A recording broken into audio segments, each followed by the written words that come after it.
Señoras y señores, bienvenidos todos a la hora 22. Tengo la gran satisfacción de recibir en el programa a Narciso Izaconde, uno de los hombres con pensamiento político más modernos que durante décadas hemos tenido en la República Dominicana. Un hombre coherente en su pensar y que su capacidad intelectual nos da la oportunidad de conversar con él de temas importantes. Pero agradezco primero la atención que ha tenido a nuestra invitación y le doy la bienvenida aquí a la hora 22. Bueno, teníamos un tiempo que no nos juntábamos, ¿no? Pero antes sí hicimos programas, ¿no? Bastante, sí, hace mucho tiempo, hace tiempo. Bien, ¿no? Con todo el gusto, ¿no? Mire, usted tiene en la actualidad un criterio, una postura muy definida con situaciones que están pasando y que no son nuevas en nuestro quehacer económico, en nuestra vida social. Y uno de esos temas es la situación de el ingreso de haitianos de manera ilegal a República Dominicana. Me gustaría conocer su opinión sobre este problema que aparentemente o es imposible de resolver o es difícil de controlar. Mira, el tema migratorio es un fenómeno de alcance globales, mundiales, ¿no? Pueblos con niveles de ingresos bajos, con problemas de acumulación de pobreza, procesos de empobrecimiento, emigran en busca de sobrevivencia prácticamente. Eso es lo que pasa fundamentalmente con el pueblo haitiano en relación con la República Dominicana por el relativo de nivel, ¿no? Aquí tenemos también una emigración hacia otros lares, ¿no? Hacia Estados Unidos, hacia Europa. De manera que lo primero que hay que decir es que eso no es invasión. Eso es proceso migratorio por razones económicos sociales muy precisas y muy claras. Ahora, la frontera es un negocio, y es un negocio de generales, de empresarios, de políticos relevantes, y entonces no hay política tampoco migratoria de control fronterizo, de sistema establecido que establezcan una determinada norma respecto a eso. Lo del muro está demostrado mundialmente que no soluciona problemas. Los muros no solucionan problemas. Bueno, las migraciones cruzan mares con todos los riesgos del lugar y lo estamos viendo desde África hacia Europa, ¿no? Son niveles de migraciones con altísimos riesgos por el tema del cruce del Mediterráneo y de la fragilidad de las embarcaciones, de todo esto. En fin, de gente pobre que a lo sumo puede conseguir para pagar a los traficantes. En todos los casos hay negocios fuertes.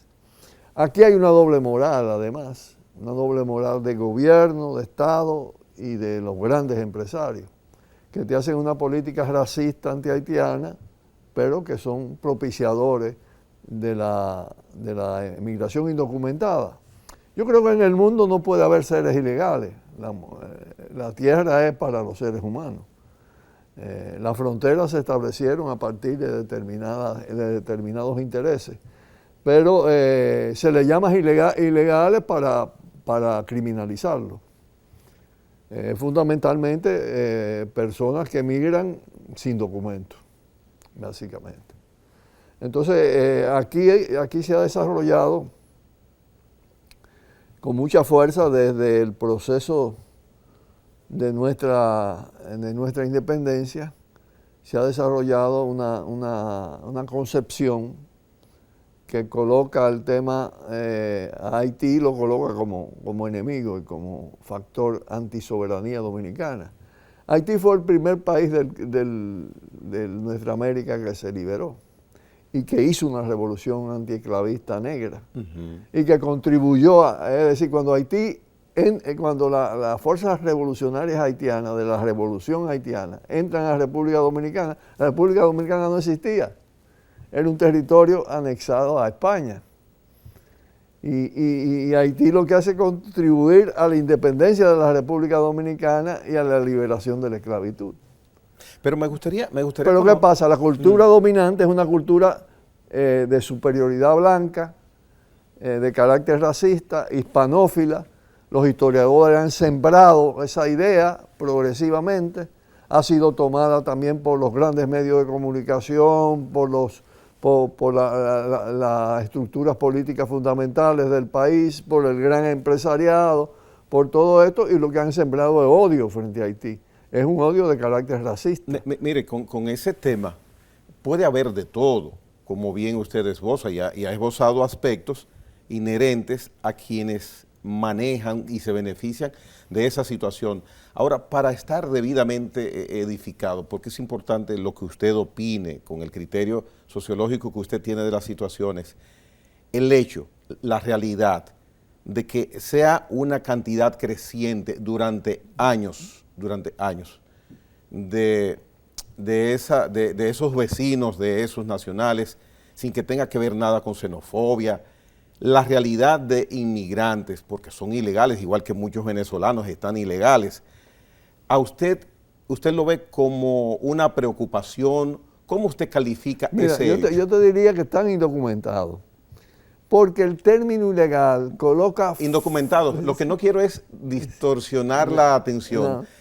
¿Cómo usted ve ese hecho de esos indocumentados? Es que el proceso migratorio creciente, en la medida del proceso de empobrecimiento del país, donde se genera la emigración, es también de continuo deterioro. ¿Quiénes han deteriorado la economía haitiana, la realidad social haitiana? ¿Quiénes han empobrecido en alto grado? Las potencias coloniales, que por demás actúan con enorme hipocresía. Haití ha estado intervenido en los últimos tiempos casi permanentemente por Estados Unidos, con el manto de las Naciones Unidas, con todo esto, y no ha habido ninguna solución a los problemas, ni siquiera una mínima contribución, todo lo contrario.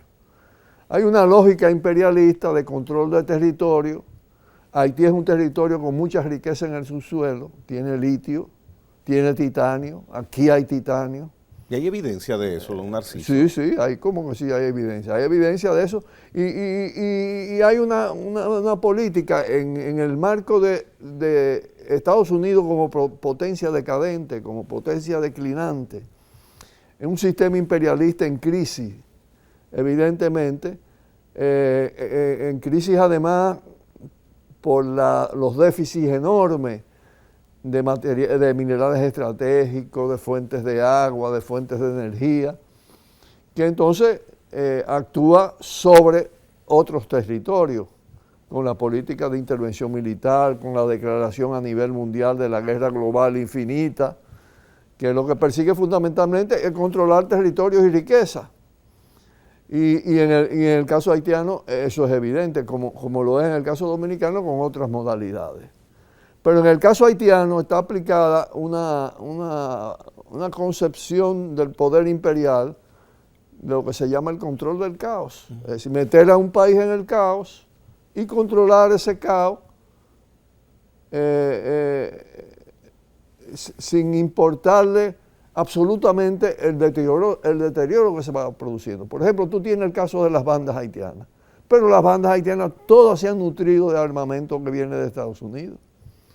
Y el complejo militar industrial de los Estados Unidos es el que produce armas, y esos son grandes empresarios privados que tienen también no solo una práctica de venta, como se dice, legal de armas, sino también el contrabando y la venta ilegal de armas. Sí, es que es un negocio muy grande. ¿Tú sabes cuántas armas hay en Haití en manos civiles, sin ningún tipo de control? Casi 500,000. Asombroso. Y de armas modernas recientemente. Usted indicaba hace unos momentos que República Dominicana no tiene política de control migratorio. ¿Es una observación o una crítica? No, es absolutamente, es crítica y es un dato de la realidad. ¿Y qué debiéramos tener? No hay política migratoria porque evidentemente, como te decía, la frontera es negocio. Y si la frontera es un negocio de generales, de altos oficiales, de empresarios, los empresarios les interesa la migración indocumentada, para sobreexplotar la mano de obra. Y le interesa todo el tráfico de seres humanos con esos fines, para obtener mayores ganancias. Porque el fin del gran capital no es solucionar necesidades, es obtener ganancias y expandirse. ¿Usted ve alguna posible mitigación de la lamentable situación que tiene Haití? ¿Usted sugeriría algo? ¿Ve alguna salida? El presidente de República Dominicana dice que no hay salida por vía de República Dominicana al problema haitiano. Almagro hace unos días habló por primera vez de que las potencias deben intervenir. ¿Usted ve o tiene alguna idea de qué pueda hacerse para que ese país se recomponga, aunque sea un poco? Todo esto está montado sobre grandes mentiras. Porque el presidente Abinader ha retomado el discurso de que Haití es una carga para la República Dominicana. No es así. En absoluto. Hay investigaciones que demuestran que la mano de obra haitiana en República Dominicana aporta 4 veces más de lo que la República Dominicana le paga a esa mano de obra o de los beneficios que puede obtener en el sistema de seguridad, de salud y de lo que sea. 4 veces más. Entonces es una gran mentira que es una carga. Es todo lo contrario. Es un factor de desarrollo de la economía capitalista, de las élites capitalistas. Los Vicini han obtenido al paso de las décadas enormes beneficios explotando la mano de obra haitiana indocumentada. Y el incremento de mano de obra haitiana afecta, entiendo, usted me corregirá, me dará su opinión, directamente a la mano de obra dominicana que encuentra suplantado ese puesto de trabajo. ¿Es así? Bueno, se produce lógicamente en determinadas áreas un desplazamiento por el tema fundamental. De más en más los dominicanos dejan de picar piedra, dejan de recoger café, dejan de cortar caña. Pero bueno, también hacen otro tipo de actividades. Mire, podríamos durar un programa completo hablando sobre ese tema. Yo quisiera aprovechar en la extensión del tiempo sus opiniones con referencia a las tareas pendientes que tiene República Dominicana. ¿Cuál es su mayor preocupación? La principal, como la de Haití, es recuperar su soberanía. Este no es un país soberano. Pero la soberanía dominicana no se define frente a Haití, sino frente a Estados Unidos, la potencia dominante. Y frente a todo el sistema imperialista occidental, la Unión Europea y Estados Unidos, que tienen el dominio de la República Dominicana. Pero lo tienen de tal manera que esto prácticamente es una nueva colonia.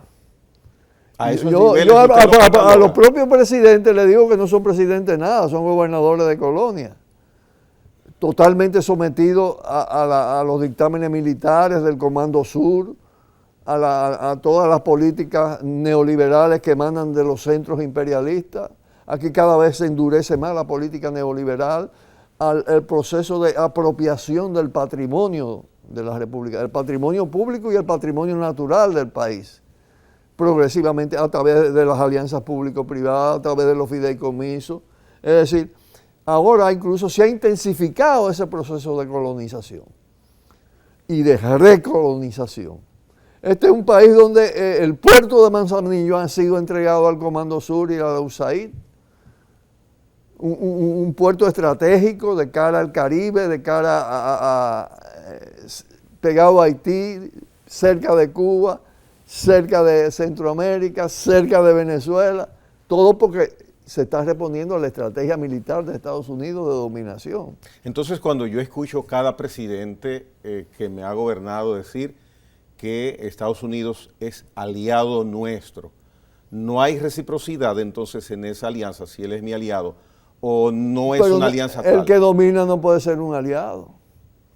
El que domina y saquea, el que conquista, el que interviene, ¿cuántas veces hemos sido intervenidos? Pero además hemos seguido siendo intervenidos de manera indirecta a través del Fondo Monetario Internacional, del Banco Mundial, del MAC, que queda todavía como unidad de asesores militares de Estados Unidos desde la Guerra de Abril. Y un ciudadano común y corriente, un ciudadano, como decimos coloquialmente, de a pie, siente que está colonizado por Estados Unidos, como usted indica. No, porque no todo el mundo siente la colonización, porque eso depende de un estado de conciencia. Porque hay mucha intención de muchas personas. Me gustaría ir vivir en Estados Unidos, por ejemplo, a propósito de eso. Pero no solo eso, ahora acaban de dar cifras del incremento enorme del cruce de los dominicanos. Se van a Colombia para entrar allá. Para entrar por el Darién, con todos los riesgos que tiene cruzar el Darién, cruzar toda Centroamérica y ir a Estados Unidos. Y Estados Unidos tiene una de las mayores crisis del mundo, don Narciso, de su historia. ¿Y quién comparte, fuera de acólitos políticos suyos, con su pensamiento de desarrollo político socialista que pueda tener, que nosotros estamos colonizados, que Estados Unidos no es amigo, que Estados Unidos nos tiene combinados a nosotros vivir situaciones? ¿Quién puede pensar similar a usted? ¿Bajo qué indicio? No, tiene que haber, existen muchas personas que piensan así. No es mayoría, evidentemente ya, lo fue a raíz de abril del 65, de la situación posterior, del periodo de los 12 años. Eso ha sido, hay un proceso de alienación, de enajenación, a partir de los grandes medios de comunicación, de los comunicadores, de la mayor parte de los programas que exaltan a los Estados Unidos y crean una determinada ilusión, el sueño norteamericano. Entonces los dominicanos van y las dominicanas van detrás de ese sueño y se encuentran allá con una realidad muy dura muchas veces, sumamente dura. Pero siempre pasa lo que te decía, si el nivel de ingresos, si el nivel de lo que le llaman el desarrollo es mucho mayor allá, de toda manera pueden lograr algunos ingresos superiores a lo que logran aquí, a partir de que aquí el proceso de empobrecimiento es sistemático y continuo. Ahora, en medio de la pandemia, en medio de la crisis, de los efectos de la guerra en Europa del Este, las élites capitalistas mundiales y nacionales han obtenido mucho mayores ganancias que antes y las desigualdades son mayores. Pero eso no lo dicen los medios de comunicación. Te distorsionan toda la realidad, te la tergiversan, te venden otra idea, influyen a través de esa idea. Entonces, bueno, se modifica, hay niveles de gente que no comprende el problema, no lo entiende, no lo puede comprender porque a partir de... El sistema educativo está totalmente diezmado en términos de las ideas contestatarias, de la investigación, de la búsqueda de la verdad.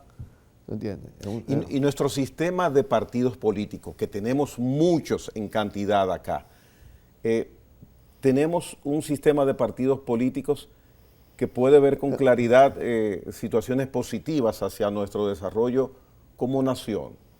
Mira, el sistema de partidos en la República Dominicana es uno de los factores fundamentales de ese proceso de colonización, porque están plegados a eso. Es decir, todos ellos,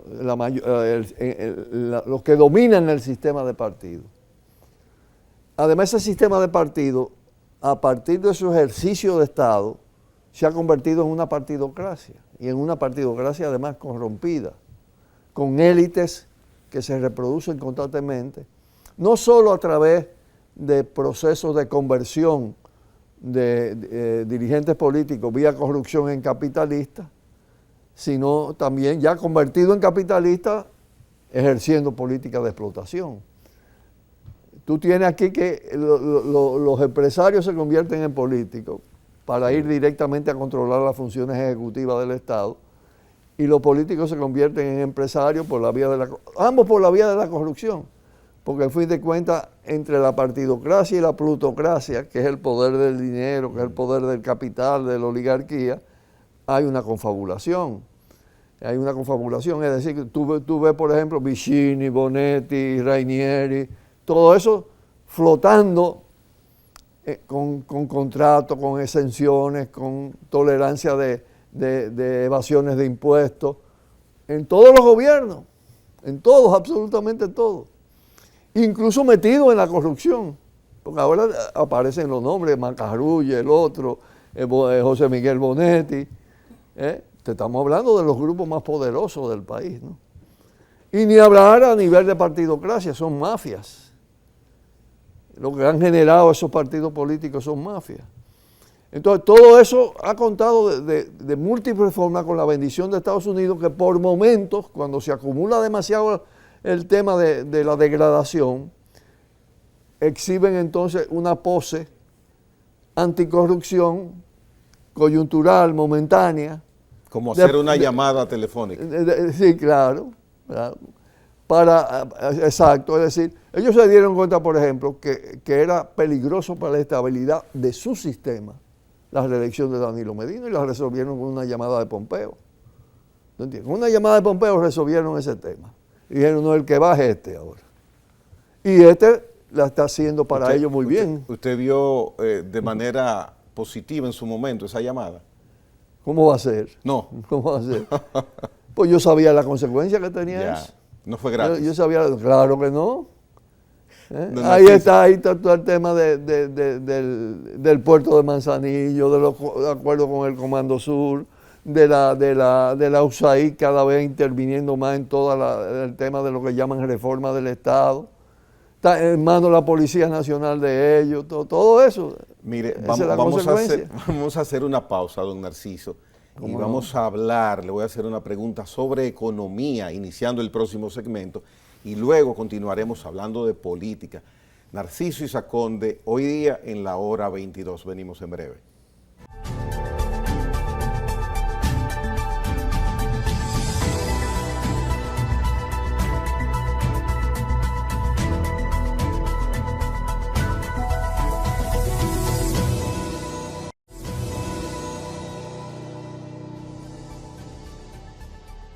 Bien, nos acompaña Narciso Izaconde en esta noche, en la hora 22.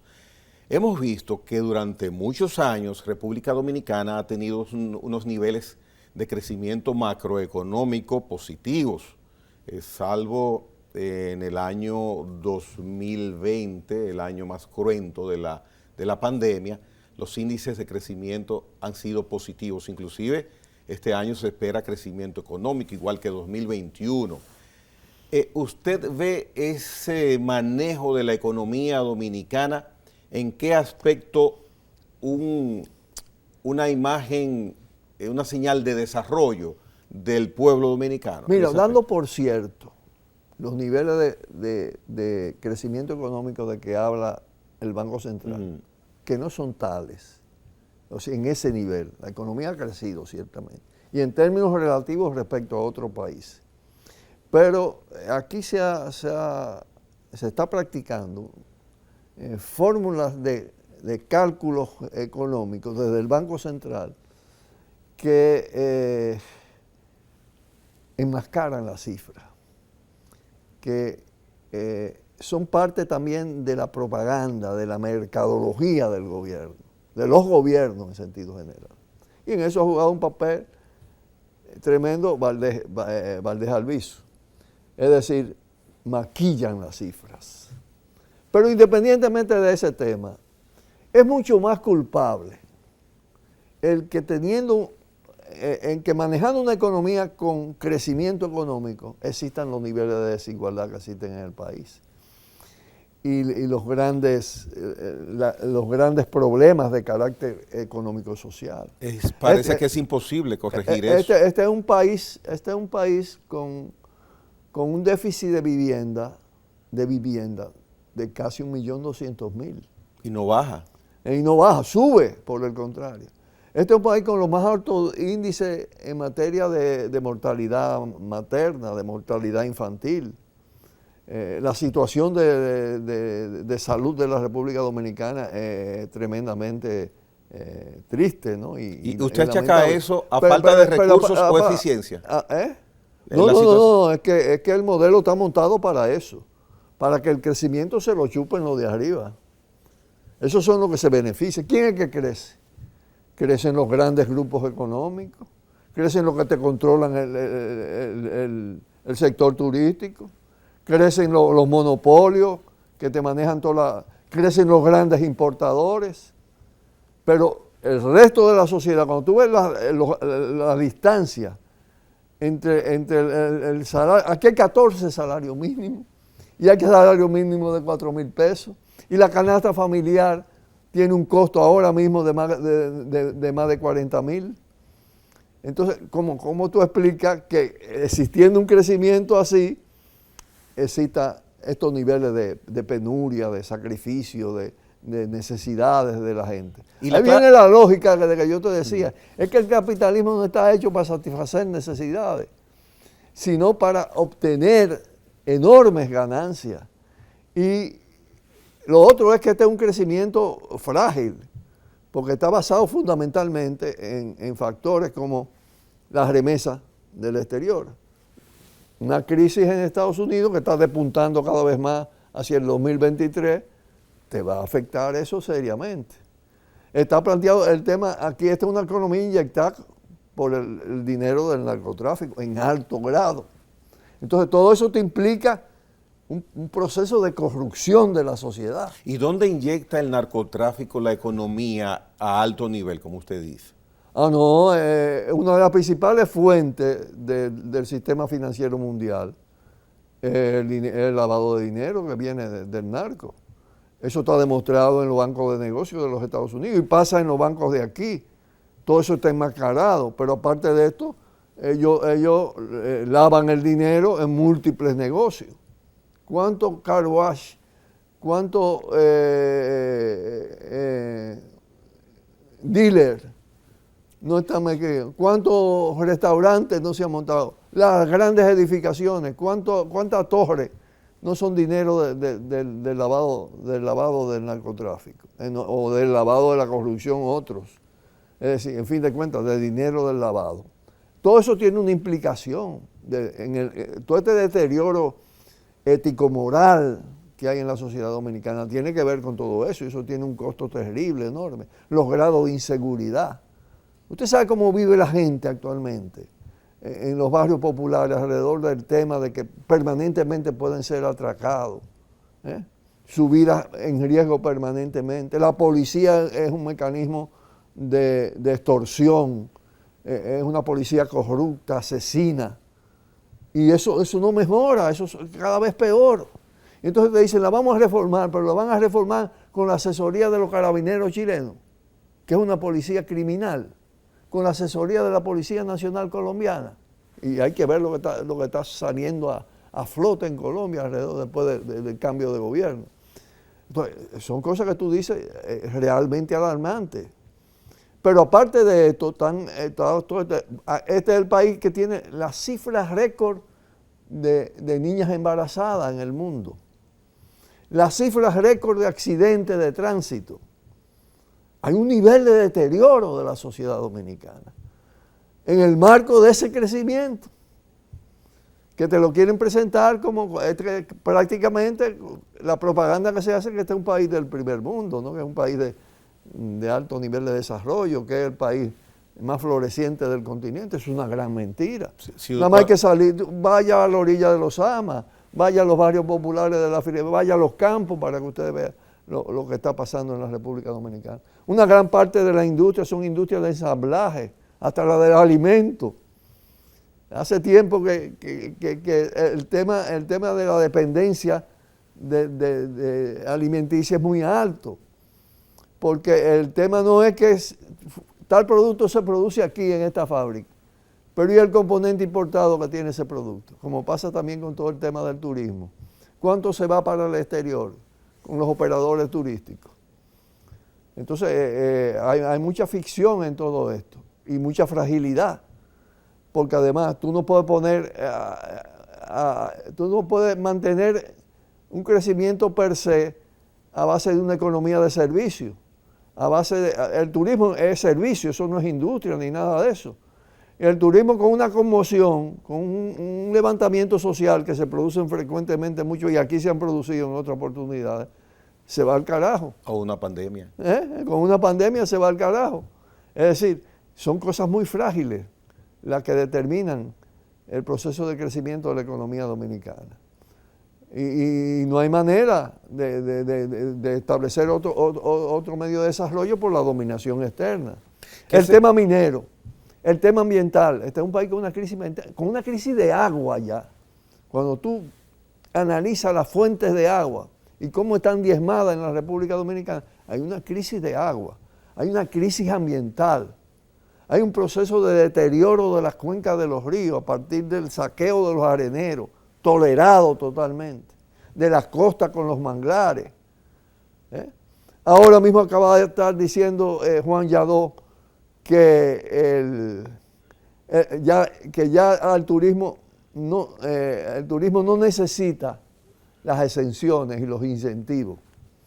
Pero al mismo tiempo dice que los organismos multilaterales han dicho desde hace décadas que ese tipo de incentivo no se debió dar. Entonces, ¿qué es el incentivo? En fin de cuentas es un regalo. Es un regalo del dinero tuyo, del dinero de los contribuyentes. Y eso es corrupción. Lo que pasa es que hay corrupción legal y corrupción ilegal. Miles de millones. Pero hay exenciones establecidas, incentivos establecidos, que sería cuesta arriba pensar, y no debería ser así, que se le pueda plantear a esos sectores decirles que se va a reajustar esas asistencias, porque entonces invocarían inmediatamente que su sector caería en una inestabilidad y entonces esos crecimientos dejarían de existir. En lo que cae es una reducción de los niveles de ganancia. Y podría ser posible presentar... Es decir, un experto, y es una gente que sabe de eso, Juan Yadó, está diciendo que no hay que darle subsidios. ¿Qué faltaría hacer? ¿Voluntad política para que eso empiece? Pero claro que sí, el problema es que ellos son los que gobiernan. Porque es decir, ¿quién estaba al frente de la Secretaría del Ministerio de la Presidencia? Macarrulla. ¿De quién es Macarrulla? De los Vicini. Pero el que está ahí es del sector turístico también, el que lo sustituye.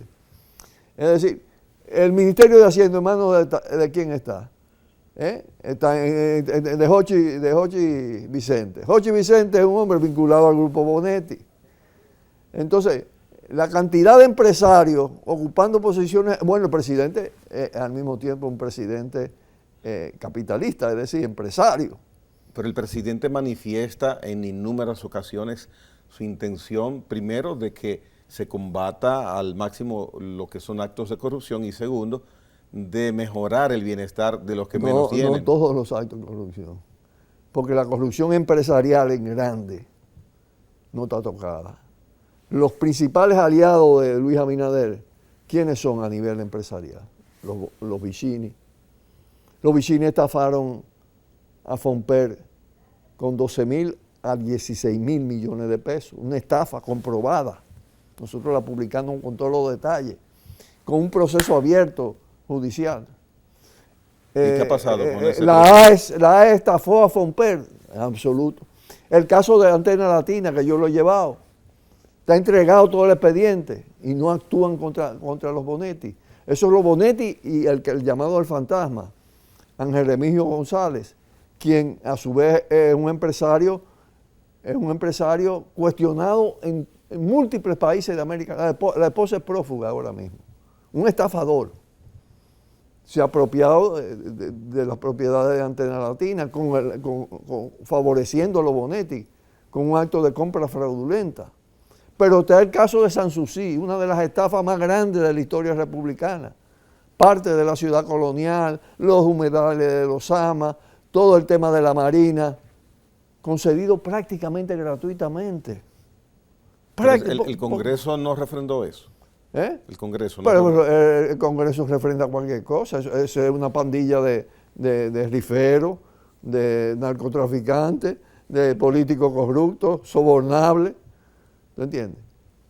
Las excepciones están claras, son 2, 3, 4 en cada cámara. El resto es parte de la mafia política de este país.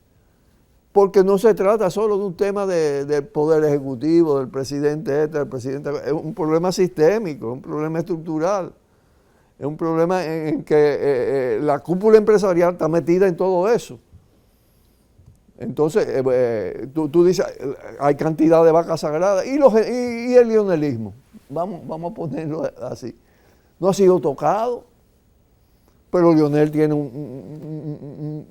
una historia de corrupción verdaderamente espantosa, con los tucanos, con el tema de la narcopolítica, el caso de la Torre Atiemar, de Arturo del Tiempo Márquez, que se fotografió con él, el caso del zar de la heroína, que se fotografió con él, ¿no entiendes? Y que le dieron contratas por 5.000 millones para tener un manto que lo cubriera.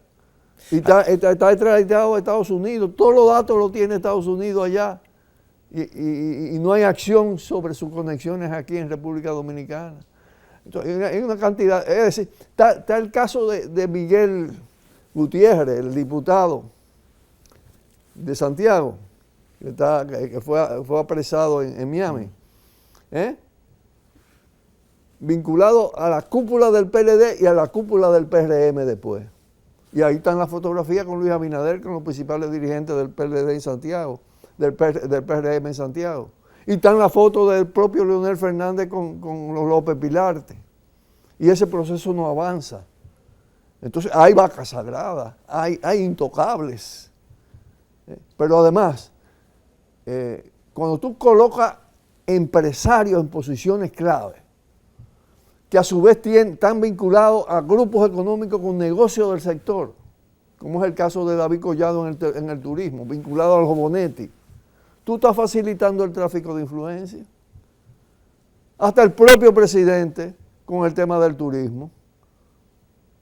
Es que eso le llaman conflicto de interés en Estados Unidos. Tú no puedes poner una gente que tenga un negocio en un sector a una función ejecutiva que tenga que ver con ese sector. Y aquí se viola todo eso. Absolutamente todo eso se viola.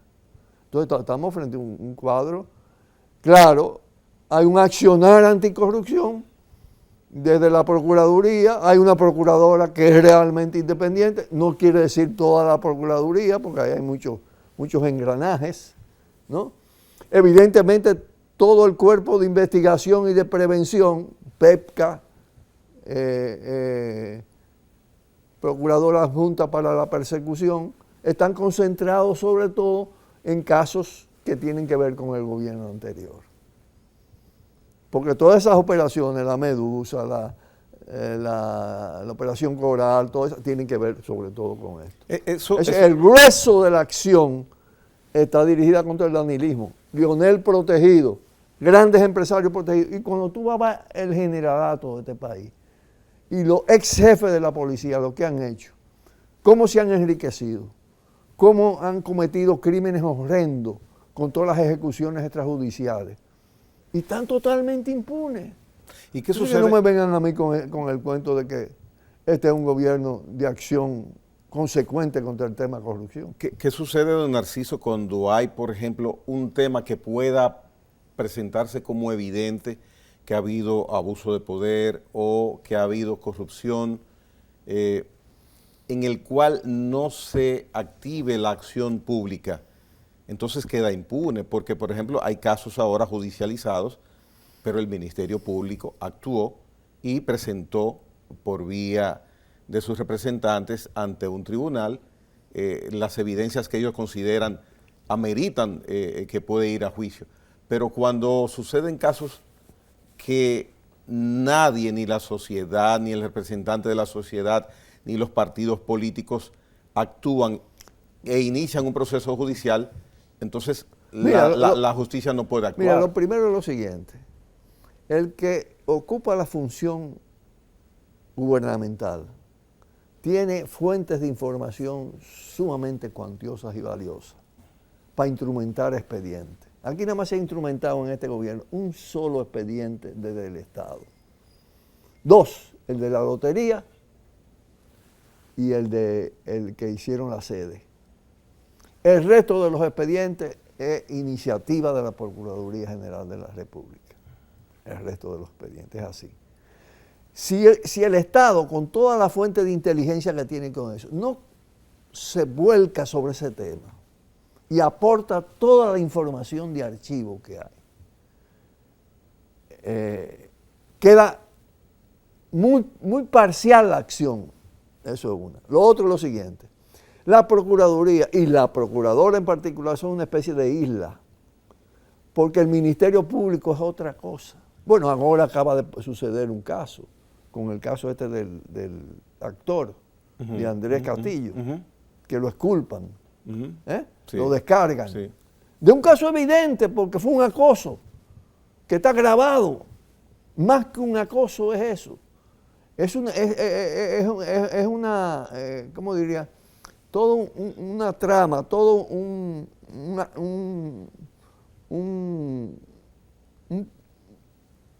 Fue influenciado el Ministerio no, Público. es una, ¿cómo te digo? La palabra se me fue. El tema es, no, es que el actor diseñó una manera de entrampar a esa niña, una menor de 14 años, que logra salvarse por la formación familiar Sí. y por el propio valor de ella, que asimiló el tema. Eso sí, lo archivaron durante 3 meses en el Ministerio Público, porque Alicia Ortega lo denuncia, se activa el tema, ¿no? Y lo ponen en manos de un juez que descarga al tipo, diciendo que el caso es moralmente censurable, pero no delito. Pero si el acoso es un delito, y eso es una típica acción de acoso. Entonces, pero ese mismo juez fue el que culpó a los que se robaron los 3 brazos. Y está ahí. Ya. Y no hay acción que modifique eso. Ahora, yo te diría que la sensibilidad de la sociedad dominicana es muy alta con el tema corrupción e impunidad. Y que no cualquier cosa que se haga en el Estado no necesariamente puede quedar impune porque desacredita demasiado al gobernante. Bien. Entonces, en eso, sí, la sociedad es un factor de presión en dirección a la acción contra la corrupción.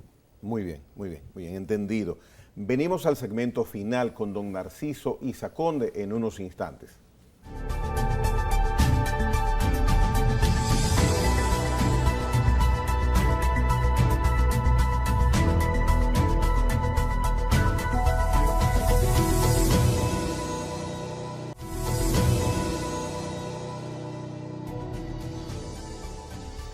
Don Narciso Izaconde, ¿qué piensa usted nos depara, de acuerdo a cómo ve los acontecimientos de hoy día, cómo ha visto nuestro pasado reciente?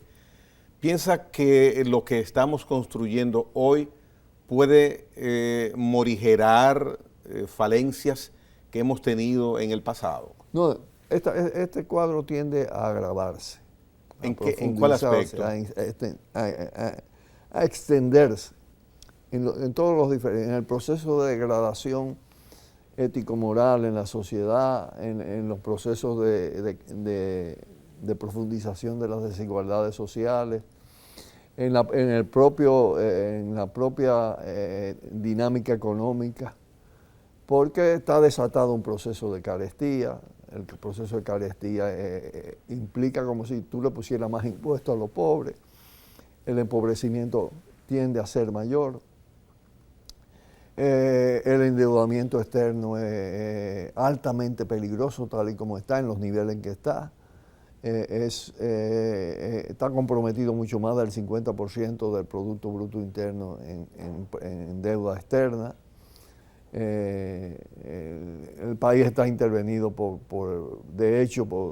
permanentemente subordinado a la lógica del Fondo Monetario, del Banco Mundial, y eso no augura solución. Quieren imponer un plan minero que es altamente destructivo, que puede hacer daños enormes a la fuente de agua. Hay una gran resistencia, hay un gran movimiento ambiental en la República Dominicana. Todo el tema, el Estado dominicano se ha convertido en un Estado confesional en pleno siglo XXI, un Estado religioso. Todas las actividades del Estado están mezcladas con actividades religiosas. Es decir, el pensamiento de Hostos, el pensamiento de Juan Bosch sobre el tema del laicismo, incluso hasta la propia mención que se hace del laicismo en la Constitución de la República, están aplastadas por un Estado confesional de corte monárquico, de medioevo, ¿tú entiendes? Donde el sistema educativo ha sido prácticamente asaltado por sectores importantes de las iglesias, de iglesias fundamentalistas, que le niegan los derechos a la mujer, que le niegan el derecho sobre su propio cuerpo, que niegan los derechos de los homosexuales. Es decir, contrario a todas las corrientes mundiales de avance, la República Dominicana en todo eso va para atrás. Y además, con unos niveles de racismo y de odio, que tú dices, cuando tú mezclas todas esas cosas, te da un neofascismo. La tendencia hacia una situación de intolerancia, de autoritarismo, de discriminaciones, de negaciones de derechos. Mira, después de comprometerse el partido de gobierno y el presidente de la República con las 3 causales, que es la defensa de la vida de la mujer, ¿tú entiendes?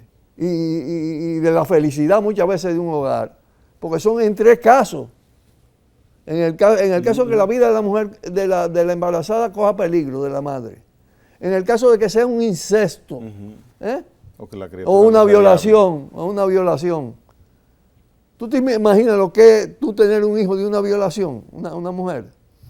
Entonces, todo eso se está imponiendo. El Código Penal es un Código Penal del siglo antepasado, no del pasado, no del antepasado. Quiero devolverme un poco, porque usted mencionó que estamos imbuidos en la sociedad dominicana de racismo y de odio. Entiendo que cuando habla de eso se refiere a la situación con los haitianos. Claro. ¿Usted piensa que el dominicano, lo están viendo muchas personas en este momento, personas que piensan, ¿usted piensa que el dominicano en sí es racista con el haitiano? Aquí se ha inculcado desde el Estado, desde las cúpulas de los partidos políticos, desde el empresariado, es decir, desde el poder constituido dominante, se ha inculcado una cultura racista. ¿Y cómo se manifiesta? Pero es racista, pero es racista antihaitiana. Sí, porque lo que han hecho es una distorsión del tema histórico de la independencia del país. Y entonces... Pero es que ese nivel sube mucho, don Narciso, pero el ciudadano común corriente no rechaza al haitiano, eso es lo que yo veo. Bueno, hay una parte que no, hay una parte que no, porque vive en la misma pobreza y porque es negro, es mestizo, en fin. Pero lo que está dominando ahora mismo en la política de Estado, en la política de los partidos, en la práctica frente a la migración, le han negado, el Tribunal Constitucional le ha negado los derechos a los descendientes y las descendientes de familias haitianas desde el 1928, una sentencia. Ray Guevara, un negro, procedente de la emigración de las islas, sus ancestros, su padre, aplicando una política racista desde el Tribunal Constitucional. Yo creo que son pocos los ejemplos mundiales que se pueden encontrar de un tribunal actuando contra derechos, imponiendo políticas racistas. A eso que me refiero. Yeah. No, cuando tú le explicas a la gente en común, o cuando la gente en común vive la cosa, pues se da cuenta de que eso no puede ser. Pero están apostando a eso y están compitiendo a quién es más anti-haitiano, si Leonel Fernández o Abinader. Tú sabes lo que unas elecciones en perspectiva para el año 24, sobre la base de quién es más conservador, quién es más anti-haitiano, ¿qué producto puede dar eso para la República Dominicana? ¿A qué puede llevar que no sea eso? malo. Ahora todo eso va a tener en un momento determinado altos niveles de rechazo, porque aquí hay un movimiento feminista fuerte. Y lo demostró todo el tema del campamento, de las 3 causales, de las grandes, como hay un movimiento ambientalista muy fuerte frente a la depredación, frente a todos los planes mineros. Ahora este fin de semana en Loma Miranda yo estuve, se dio un acto hermosísimo con la presencia de los sacerdotes en Reflexión G del Cámara, que fueron parte de todas las luchas de Loma Miranda. ¿Por qué? Porque Falcondo está decidida a explotar Loma Miranda y está presionando hasta al obispo de La Vega. Está presionando hasta el obispo de La Vega. Y hay una reacción hasta en la propia base de la iglesia. Mire, finalizando, don Narciso, con su criticidad de situaciones que usted plantea, sin paños tibios, hay algún segmento, algún sector, alguna situación que en República Dominicana a usted le merezca una sonrisa, que pueda estar caminando bien o a caminar bien? No, pues yo te he mencionado, todos estos movimientos sociales son algo, es una cosa sumamente alentadora. Todas esas luchas que se están librando son parte de una conciencia, de una nueva conciencia de defensa de la vida, de defensa de la libertad, de defensa de nuestro patrimonio. ¿Tú entiendes? Pero además las luchas también de carácter social, todos esos movimientos comunitarios luchando por demandas que favorecen una vida digna. Todo eso es parte de la esperanza de este pueblo. Que es lo último que se puede perder, el sueño, la esperanza. Y que no haya represión para que pueda haber una expresión libre de todas esas manifestaciones, por supuesto. Bueno, tenemos una policía lo suficientemente represiva, ¿no? y dirigida además por un general que tiene una impronta de represión, de criminalidad, de ejecuciones extrajudiciales. Pero los están orientando y les están haciendo... Tú sabes que el jefe de la policía era el gran protector de la SOGA en Santiago. La SOGA tiene, en su récord tiene más de 100 asesinados. Y era el protector. Bien. Él y Polanco Gómez, que es otro bien, don Narciso, ex jefe de policía. Están los cirujanos impunes. Están. Los cirujanos. Ahora, tú me dices, ¿qué es lo que hay que hacer en este país? Aquí hay que cambiarlo todo. Y eso está cerrado porque aquí no hay democracia. Aquí hay una partidocracia, aquí hay una plutocracia, aquí ni siquiera democracia electoral hay aquí. Eso está secuestrado por el poder del dinero. Las reglas de juego hay que cambiarlas. Esa constitución ha dado un producto muy malo, tanto como la del 66 de Balaguer. Esta modernizada, mira lo que ha dado. Los 3 gobiernos, ¿cuánto más de 3 gobiernos? 20 años de gobierno del PLD. Y ahora Abinader. Eso es el producto de esto. Hay que hacer un proceso constituyente, hay que refundar la República Dominicana. Hay que ir a la historia y a los grandes aportes de la historia. La Constitución del 63, la más avanzada de la historia republicana, está sepultada. ¿Por qué? Porque condena el latifundio, los monopolios, los oligopolios, reconoce los derechos de los trabajadores, la participación en las empresas, en fin. Es que han estructurado un sistema jurídico-político para que dé estos resultados. Eso hay que cambiarlo. Mire, esas sugerencias... Constituyente popular y soberana, proceso constituyente. Es decir, ese Congreso no puede modificar la Constitución, eso es una mafia. Mire, esas sugerencias que usted tiene y que ha planteado ya al final del programa, no vamos a tener tiempo de desarrollarlas. Ahora le digo que si tenemos oportunidad de que hagamos otro programa, empecemos el próximo programa para explicar esas intenciones y esas propuestas que usted tiene para República Dominicana. Le agradezco que haya estado con nosotros en la hora 22. Cómo no, muchas gracias por esta oportunidad, porque son pocas, cada vez menos. Hay un sistema de dictadura mediática en el país. Bien, se entiende... De exclusión. Sí, pero se entiende que cada persona en República Dominicana tiene derecho a expresarse. Tiene derecho a expresarse. Pero los medios de comunicación están en manos de los poderosos. Queda abierta otra invitación para que me acompañe acá en la hora 22. Señores, Narciso Izaconde estuvo con nosotros. Hasta la próxima.